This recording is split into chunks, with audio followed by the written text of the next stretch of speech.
भारत में हर साल आतंकवाद से लगभग 1000 लोग कम होते हैं।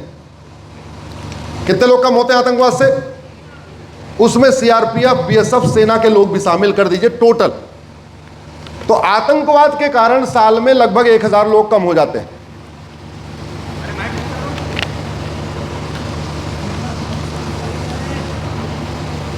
मेरी धर्मांतरण के ऊपर पीआईएल है, अभी माननीय जज साहब ने बताया था।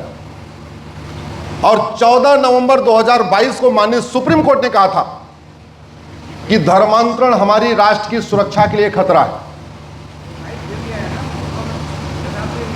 14 नवंबर 2022। और धर्मांतरण आतंकवाद से बड़ा खतरा इसलिए है, भारत में आतंकवाद से साल में 1000 लोग कम होते हैं और धर्मांतरण के कारण साल में 40 लाख लोग कम होते हैं। भारत में धर्मांतरण के कारण साल में 1000 और आतंकवाद के कारण साल में 40 लाख। प्रतिदिन 1500 परिवारों का धर्मांतरण हो रहा है। आपके छत्तीसगढ़ में धर्मांतरण रुक गया क्या? जोर से बोलिए जरा। सरगुजा में रुका क्या? बस्तर में रुका क्या? रायपुर में नहीं रुका। प्रतिदिन 1500 परिवार, एक परिवार में 7 आदमी मान के चलिए तो प्रतिदिन 10,000। प्रतिदिन 10,000 का मतलब साल में 40 लाख। और आतंकवाद से कितने कम होते हैं? 1000। और आतंकवाद से बड़ा खतरा क्यों है वो भी मैं आपको बताता हूं। हमने ऑपरेशन सिंदूर किया था, याद है आपको? ऑपरेशन सिंदूर में कितने लोगों को मारा आतंकवादियों ने? 26। तो जब 26 लोगों को मारा, हमने उसके बदले ऑपरेशन सिंदूर किया। उस ऑपरेशन सिंदूर में हमने लगभग 25,000 करोड़ का बम, बारूद, मिसाइल यूज किया बदला लेने के लिए। और लेना भी चाहिए। जिसने आतंकवाद किया उसको सबक सिखाना चाहिए। आप जरा मुझे बताइए, जो पहलगाम में अटैक हुआ उसका ग्राउंड पे क्या डिफरेंस आया? 26 लोग मारे गए, 26 परिवार तो कम नहीं हुए ना, केवल 26 जेंट्स कम हुए। 26 महिलाएं तो कम नहीं हुई ना, केवल 26 जेंट्स कम हुए। उनके माता पिता तो कम नहीं हुए, उनके बच्चे तो कम नहीं हुए, उनकी पत्नी तो कम नहीं हुए, उनके बाल परिवार के लोग तो कम नहीं हुए, केवल और केवल 26 लोग कम हो गए। अगर एक चंगाई सभा करके 26 लोगों को कन्वर्ट कर दिया गया होता और एक परिवार में 10 आदमी मान के चलिए, 8 आदमी मान के चलिए, तो कितने लोग कम हो जाते? जोर से सोच लीजिए। 260। साल में आतंकवाद से कितने खर्च हुए? 1000। और आतंकवाद से केवल कम होते हैं, हिंदुओं के दुश्मनों की संख्या नहीं बढ़ती।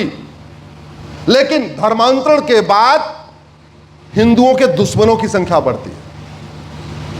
कन्हैयालाल को किसने मारा? जोर से बोलिए जरा।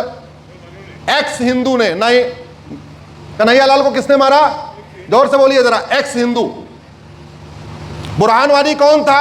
एक्स हिंदू। अफजल गुरु कौन था? एक्स हिंदू। उमेश कोल्हे की हत्या किसने किया? एक्स हिंदू। धर्मांतरण कौन कराता है? एक्स हिंदू। लफ्ज़-ए-जिहाद कौन करता है? एक्स हिंदू। आतंकवाद कौन फैलाता है? एक्स हिंदू। अलगाववाद कौन फैलाता है? एक्स हिंदू।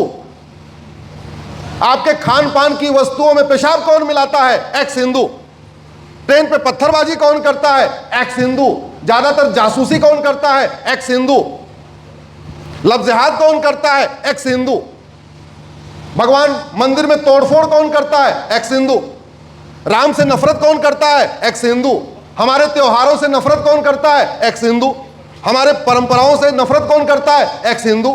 भारत की संस्कृति से नफरत कौन करता है? एक्स हिंदू। अब आप मुझे बताओ, आतंकवाद बड़ा खतरा है या धर्मांतरण? और आतंकवाद से निपटने के लिए हमारे पास इतना सिस्टम है, पूछिए नहीं। बीएसएफ है, आर्मी है, नेवी है, एयरफोर्स है, सीआरपीएफ है, अंदर पुलिस है, सब कुछ है। लगभग 1 लाख करोड़ रुपए हम खर्च करते हैं साल में। आतंकवाद से 1000 लोग कम होते हैं और हम देश की सुरक्षा के लिए कितना खर्च करते हैं? 1 लाख करोड़। धर्मांतरण से साल में 40 लाख कम होते हैं, हमने उससे निपटने के लिए क्या खर्च किया? जीरो।